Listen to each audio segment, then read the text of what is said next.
Teka, totoo ba to? YouTube creators this 2026 nahaharap sa matinding financial reality check. Kaya sa video na to, tatalakayin natin kung bakit maraming mga creators ngayon ang nagbebenta na ng kanilang mga channels. Uusapan din natin kung bakit may mga big channels, big creators, ang hirap na hirap din sa views ngayon. Lastly, pag-uusapan natin paano tayo makaka-survive.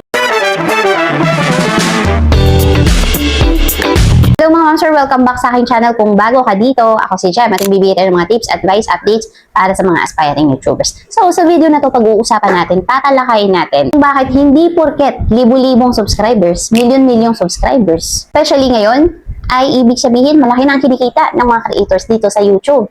Kung baguhan ka o matagal ka nang hindi nakaka-update dito sa YouTube, dapat alam mo to, dapat maintindihan mo to kasi baka magulat ka sa mga nangyayari ngayon sa platform.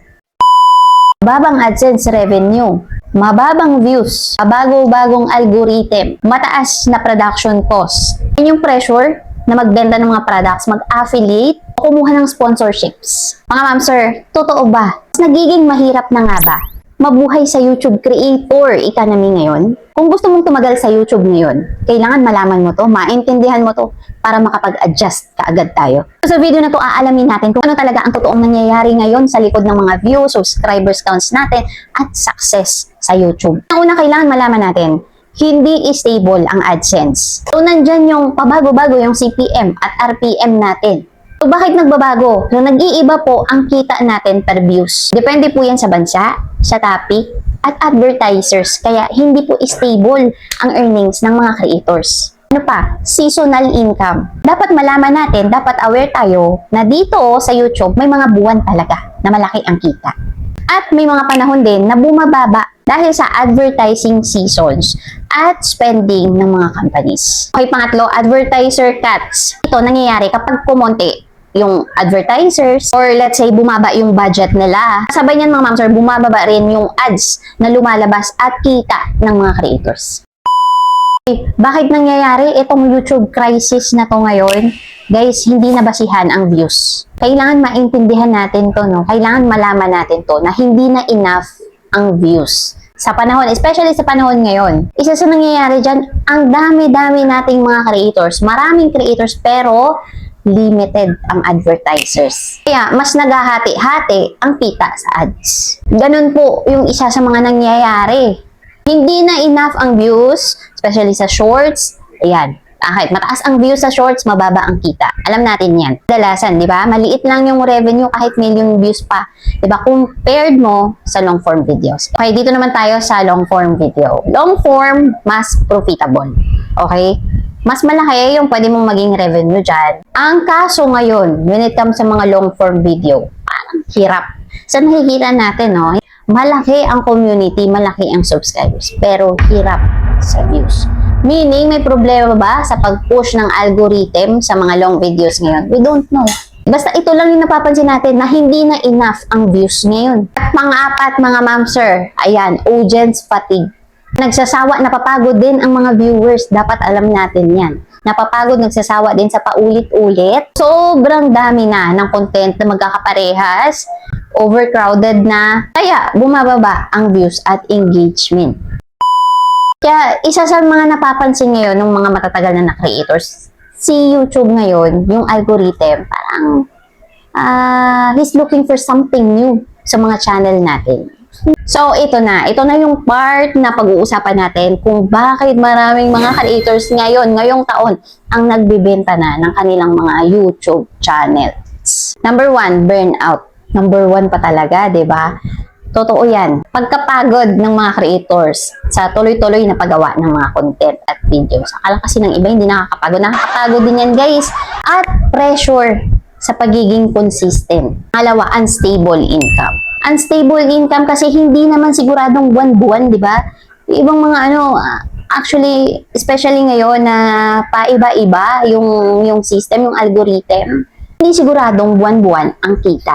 Saan? Dahil sa pabago-bago ng mga views, pabago-bago ng ads, yung mga advertisers, as sponsorships. Pangatlo, ito na yon, algorithm pressure. Ito na yung pressure sa atin, sa ating mga creators, pressure na sundin ang gusto ng algorithm. Siyempre, no choice tayo. May choice pa ba tayo? Di ba? May choice ba tayo dito sa platform? Wala tayong choice kundi mag-adapt, mag-adjust, at sundin kung ano yung gusto ng algorithm.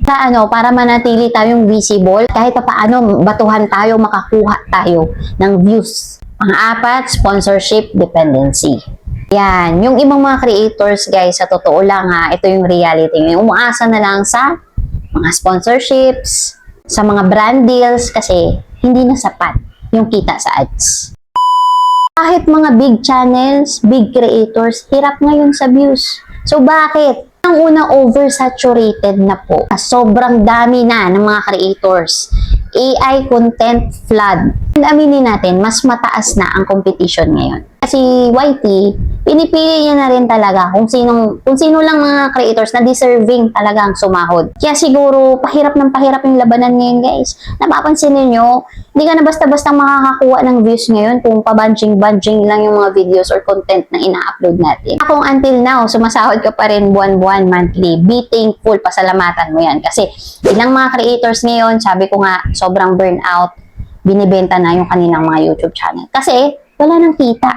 This is the important part of this video, mga mamsir. Paano tayo makakasurvive?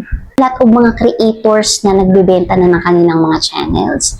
Big creators, big channels, pero hirap na hirap sa views. Tayo, paano kaya tayo makakasurvive? Huwag tayong umasa lang sa AdSense. Merong sponsorships, affiliate marketing, may membership. Kaya nga ako sobrang thankful ako, guys. Every time na nadadagdagan tayo ng member, tuwang-tuwa na ako niyan.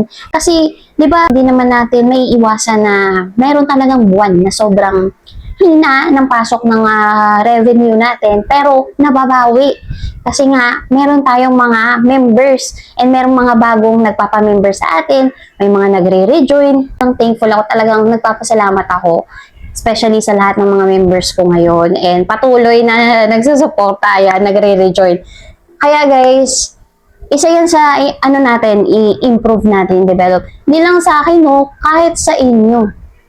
Especially kung meron na kayong community, i-boost ninyo yung memberships ninyo. Kasi malaking tulong din yan if ever na humina ang kita sa ads. And yung ibang mga creators, guys, binabawi nila, alam nyo, doon sa mga digital products. Para makasurvive tayo ngayon. Build loyal audience. Kahit ang loyal viewers mo ay 5, 10, ingatan mo yan, alagaan mo yan. And bago ako magtapos, mga mamsir, gusto ko lang sabihin sa inyo gusto ko lang i-remind kayo na hindi po patay ang YouTube, ha. Okay na okay pa po ang platform. Gusto ko lang din i-remind sa inyo na mag-sink in sa atin na tapos na yung panahon na basta upload ka na lang. Na tapos na yung panahon na nag-a-upload tayo ng hindi nag-i-effort. Wala na po tayong makikitang growth sa ganun. Ngayon, guys, panalo yung mga creators na kahit mahirap pero marunong mag-adapt. Kahit na pahirap ng pahirap, marunong lumabas sa kanilang mga comfort zone. So ayun lang mga mamsir, I hope nakatulong sa inyo yung video na to. I hope naintindihan ninyo kahit papaano, 'di ba?